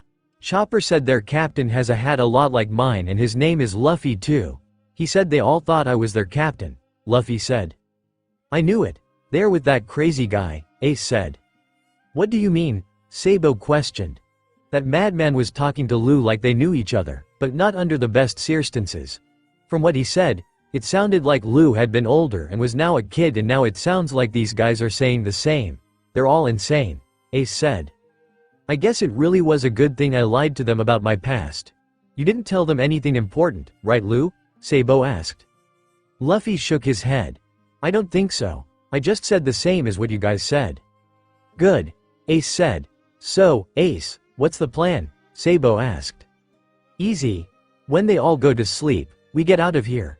If we have to, we'll fight, but only if they attack us or try to stop us from leaving, Ace said. Sounds good to me, Sabo said. Yeah, Luffy said with nod. Hey, Lu? Ace said with a small smile. Yeah? Luffy asked curiously. You did good. Because of you, we know most of their weaknesses and who to avoid in a fight, Ace said, ruffling Luffy's hair. Luffy smiled before putting his hat on and laughing. Tonight is the night they escape. Escape all the mad men looking for them and even the island if needed. The Straw Hat Pirates had been sitting in the kitchen for an hour doing nothing but thinking. They were happy earlier. Just laughing all their troubles away. After the boys had left, the crew was just talking about whatever. Eventually they started talking about their captain and started to slowly get more and more depressed. Their captain, their best friend, their brother was a 7-year-old child with no memory of them. That small reminder had broken all of them, some more than others. They had been acting calm and happy the entire time. In reality, the Straw Hats were sad and worried about Luffy. What had happened to him seemed to be one of the only clear thoughts on everyone's mind. What happened? What caused it? How did it happen? What, or who, caused it? Why would someone turn him into a child? Why did that kid look so much like Fire Fist and have the same name? Who is Sabo? Why did Ace and Luffy call him a brother? Why hadn't they known about Sabo if they really were brothers? All these questions and more raced through their minds at an incredible speed. They wanted to ask, but they knew there would be no answers. After a while, Nami had small tears forming in the corners of her eyes. Just the thought of Luffy forgetting all his friends and family, all their adventures, and everything they went through for each other made her tear up without her knowing. If Sanji hadn't walked over and gave her a tissue to wipe her tears away, she would have never known. Everyone was depressed. What could they do now that their captain was a child with no memory? Luffy looked around curiously. How did he get to Goa Kingdom's docks? The last thing he remembered was falling asleep next to Ace and Sabo on that pirate ship. Was it just a daydream? Part of Luffy was sad at the thought of it being a dream, but he didn't know why. It's not like he knew them, and if Ace was right, like he usually was, then those people were crazy and would hurt them. But for some reason, he knew they wouldn't hurt him or his brothers. All this thinking was starting to hurt his head. He'd have to try and remember not to think as much.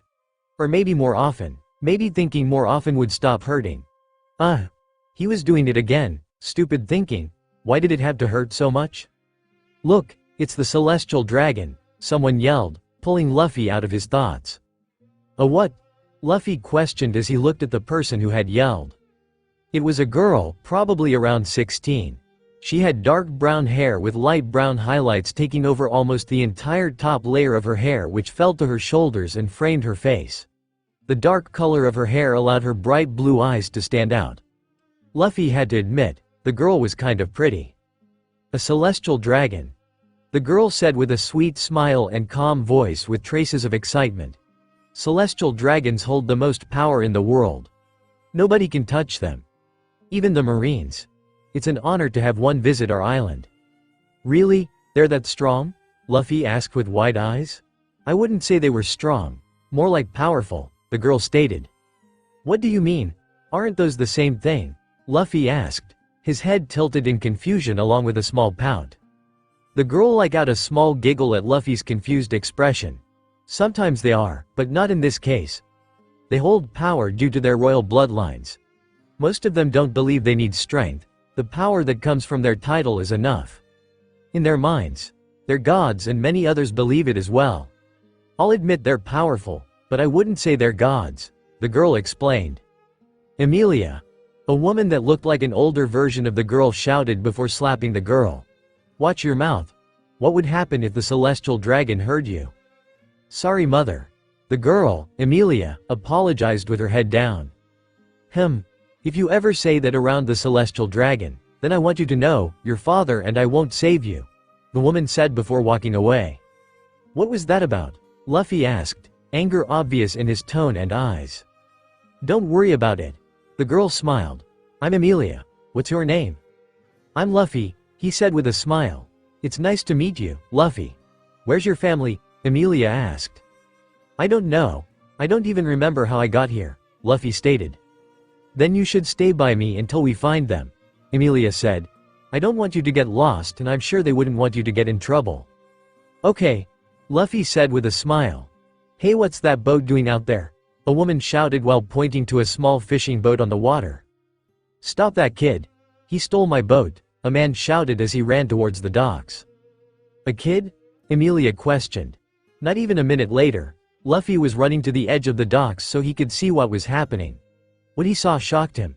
The small boat was heading towards a massive, well-decorated ship. Luffy was relieved when he saw the small boat move out of the way of the large ship.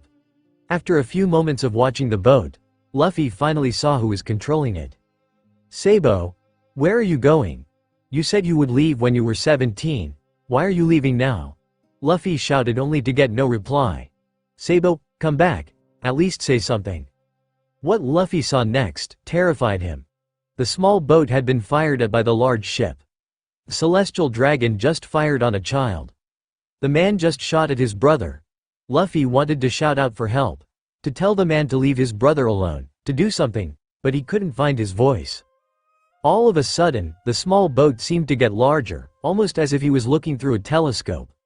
Luffy saw Sabo using his jacket in an attempt to put out the fire in hopes to save the boat and escape. What he saw next terrified him more than before. Luffy saw his brother's eyes widen in shock and fear as he looked up and saw the celestial dragon shoot at him again. This time the man wasn't aiming for the boat. He was aiming for Sabo. Sabo! Luffy shouted in horror as the small boat blew up and into pieces, the flag burning, and his brother's hat flying off and into the water. Luffy was ready to jump into the water and save his brother. He didn't care if he couldn't swim. He had to try. He couldn't live without his brothers. He wouldn't let either of them get hurt, let alone die. Just before he jumped in, someone had grabbed him. Let me go. I need to save my brother, Luffy shouted. Stop it, Luffy. If you get in the way of that man, he'll kill you too, Emilia said, not letting go of the small boy. No, I have to save him. He's my brother. I won't let him die.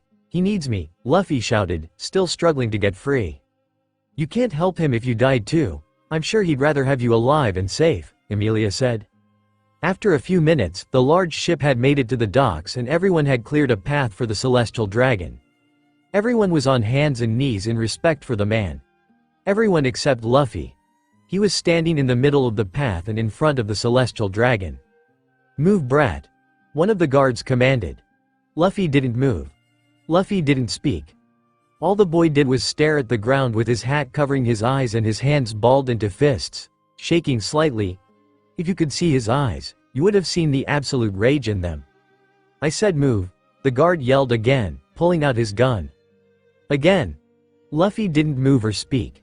The only sign the boy was alive was the slight shaking and small movements of his chest. Move. The guard shouted again before shooting the small boy. Many people watched. Most with smirks, others with fear and worry in their eyes. But almost everyone had resorted to shock when the bullet had hit the boy. There wasn't any blood. Only a bullet trying to pierce a rubber body, forcing the skin to move back. Elasticity coming into play and sending the bullet back to the man that held the gun and shot at the boy. The bullet the man sent out had returned and launched straight through his heart, killing the man instantly. A devil fruit user? I didn't expect to sue of all places. The celestial dragon said. Now that I think about it, I wouldn't mind a new slave. I've heard from others that a good time to get a slave is when they're young. That way they grow knowing how to respect others and don't fight back. I'll take him back to the ship then, sir, a guard voiced. Good. The celestial dragon said as he started walking towards the kingdom. I'll be back in a few minutes. Make sure to put the cuffs on him. Yes, sir. The guard said before walking over to Luffy and grabbing him. Luffy, Emilia whispered with worry. Did you say something, girl? The guard questioned. Emilia didn't say anything, she just merely looked away. I was talking to you, girl. The guard yelled as he grabbed Emilia's hair and pulled on it, forcing her to look at him. Leave her alone. Luffy shouted before biting the guard and taking out a good chunk of flesh. You stupid brat. The guard yelled as he fell to his knees, cradling his wounded arm. Luffy just ignored the man as he turned to the celestial dragon. Hey fat ass, Luffy shouted. The celestial dragon froze and turned to Luffy. Who are you talking to, boy? I'm talking to you, you fat ass son of a bitch, Luffy shouted, fury dripping off each word. How dare you speak to me in such a way? Do you not know who I am? I am Saint Julmac. So don't you dare defy me, peasant. The celestial dragon, Julmac, announced. I don't give a damn who you are. I just want to know one thing. Were you the one who shot at that boat? Luffy shouted as he pointed at the sinking wreckage. Why do you care? Did you do it? Luffy shouted again, interrupting Julmac. Yes, I did. Why do you care? Julmac questioned, annoyance growing by the second. Luffy flinched and muttered something, his hat covering his eyes again. Speak up, boy. Julmac commanded. The boy on the boat was my brother, you bastard, Luffy shouted before throwing a punch at the saint. His fist hitting the dome around Julmac's head, shattering it into a million tiny pieces and hitting the man in the face, most likely breaking his nose. You brat, the guard shouted as he raised his sword and started to bring it down on Luffy. Luffy, Emilia shouted as she ran to save Luffy. As soon as Luffy turned around, his eyes were forced shut as he felt a warm liquid hit his face. After a few moments he opened his eyes again. In front of him he saw the dead body of Emilia laying in a pool of her own blood, a large gash on her neck and chest. As soon as Luffy fell to his knees there was a bright flash. The quiet, non-existent sounds quickly turned into the sounds of war. The bright light fading and being replaced by the sight of a collapsed older version of Ace. Quickly he felt a pang in his heart. Where was he? Why was Ace older? Why was Ace injured? Why couldn't he move? Who were the people that were calling for Ace to run? Luffy! Ace shouted in fear. Luffy quickly snapped out of his thoughts when he heard the fear and worry in his brother's voice. Ace never openly showed his worry or any emotion like it. So why now? Luffy's answer came quickly. As soon as he looked up he saw a fist made of magma coming towards his head. He tried to run, but couldn't. He couldn't even move, he could barely feel anything. The next thing he knew, Ace was standing in front of him with a fist of magma protruding from his stomach.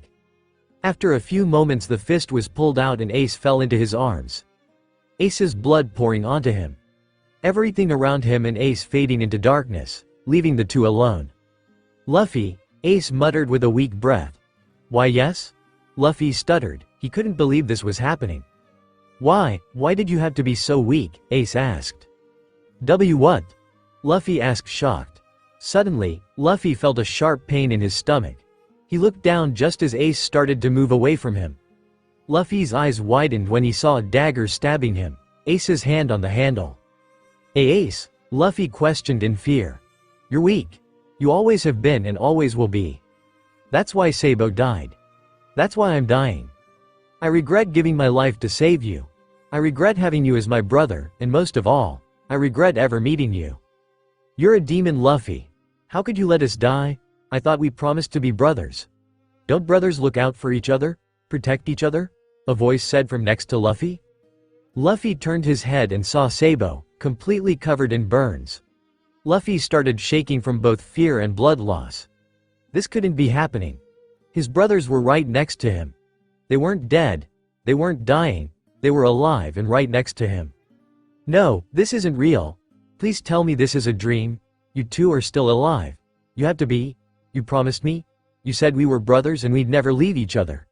You both promised to always be there for me and I promised to be there for you. We don't break promises," Luffy shouted with tears in his eyes. "Then why did you let me die?" Sabo asked as he stepped closer, pieces of charred clothing falling off and revealing more burns. "Why, Lu? It's like you said. We promised to be there for each other," Ace questioned, the hole in his chest still dripping more blood as he stood up. "Why did you leave us?"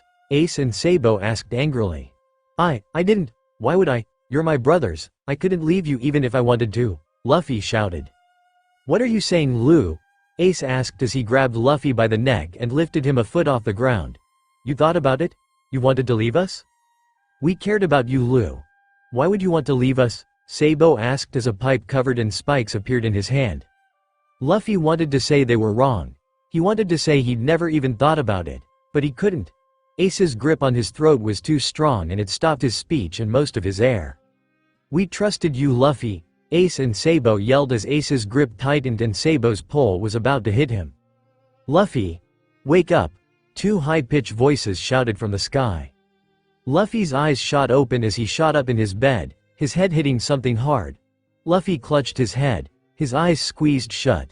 As soon as his eyes closed, he saw the hole in Ace's chest and all the burns on Sabo's body, forcing him to open his eyes again. His breathing grew faster and faster until he felt someone hug him, causing him to freeze completely. "Lu, calm down," Sabo whispered in Luffy's ear. "You're safe. You don't need to freak out about anything," Ace whispered, rubbing his forehead. Luffy gulped before nodding slowly and looking at his brothers.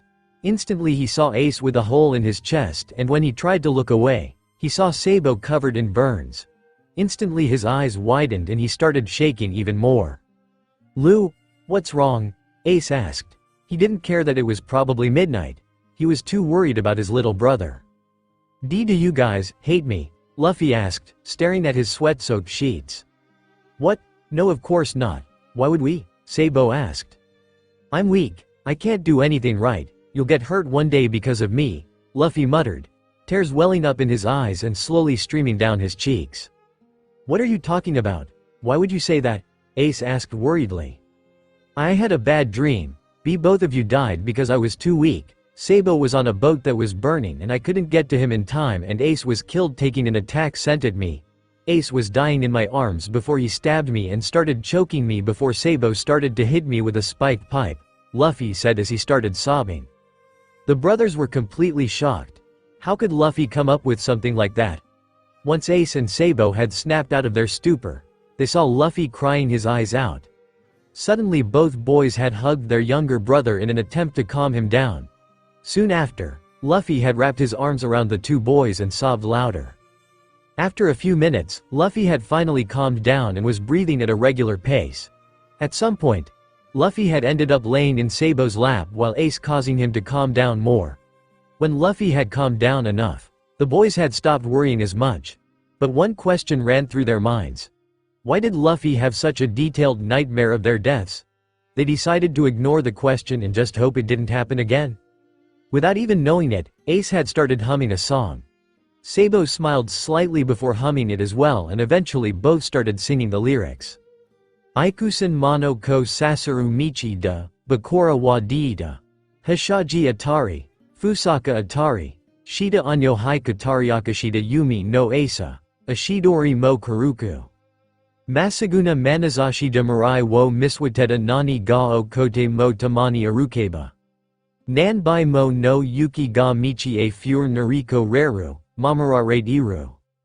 Aka ni samata yuhi ni chikata katoba wa sepia no tasuki ni suikamarit yuku. Haruka musunda atsui kazuna doka toa ni, sudzukamasu yo ni. Itsumo no yo ni kawaranai maki de itsumo no igao ga. Hibiki atari, Kasane atari, Itoshi basho namida nagashita toki mo aru sana toki kimi wa. Tada damate yawarakaku soba ni ite kareta ne toki wa nagarit michi wa wakarit mo. Mamori sudzuketi hoshi kawasazu ni me mo miswate furikarazu ni. Akaki chishio no hate ni kono te ni sukanda tashika na mano ga kajayaki hajimeru.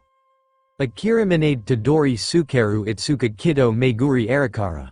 The ship had gone into silence. No noise whatsoever. The crew didn't want to talk but also couldn't sleep. So they just stayed up and laid on the lawn deck, staring at the sky. Suddenly a high-pitched scream broke the silence. It sounded like Luffy.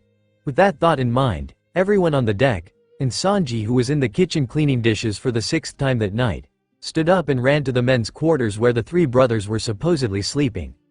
Once the whole crew got to the door, they realized there wasn't much noise in the room. After a few moments of wondering what had happened, they had opened the door just enough for everyone to see. What they saw was both sad and cute. The two 10-year-olds were comforting their little brother as he cried. It was sad to see a usually happy boy now crying as bad as he was. But the fact that two kids knew how to handle the problem and were actually fixing it, made the crew smile a little. After a few moments, the crew could hear Luffy slowly stop crying. Chopper even said he could hear Luffy's breathing settle back down, making everyone know the boy would be okay. The crew slowly closed the door as quietly as possible, before laying back on the deck. Everyone had been gaining a new thought. This time it wasn't a question or anything they had to worry about. The thought gave them all a small smile. He's happier than ever with them here. Everyone seemed to think in unison.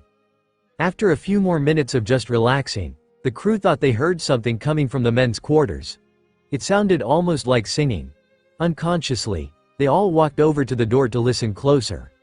At some point during the song, they had peeked in the room to see Luffy laying in Sabo's lap with Ace petting his head. The boy seemed to relax even more at the simple touch as he listened to his older brothers sing to him. After a few moments of watching, Zoro had closed the door as quietly as possible, and stopped the crew from watching. Zoro gave a look that seemed to say, "Let them have their privacy." Instantly everyone understood and nodded. That night, nobody entered the men's quarters. The men had one of two choices.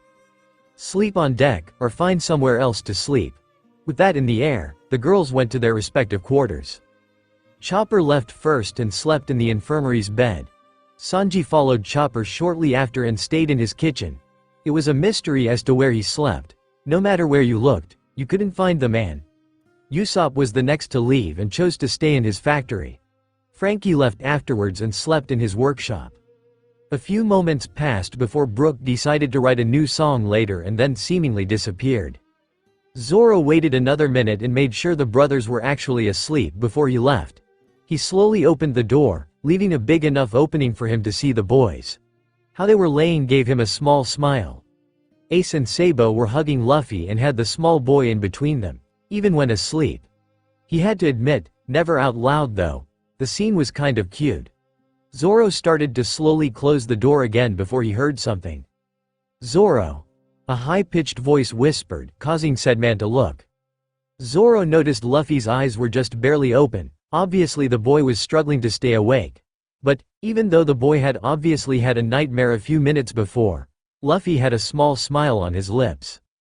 "Yeah?" Zoro whispered back. "Good night," Luffy whispered before falling into dreamland with his brothers. Zoro smiled again. "Good night, Luffy," he said before closing the door. Zoro stood there for a few moments, contemplating whether to sleep on deck or in the crow's nest. After a few moments of looking at the crow's nest, Zoro saw a thin arm roll out of the window. So that's where Brook disappeared to. "Looks like I'm sleeping on deck tonight," Zoro thought before sitting down next to the door and falling asleep.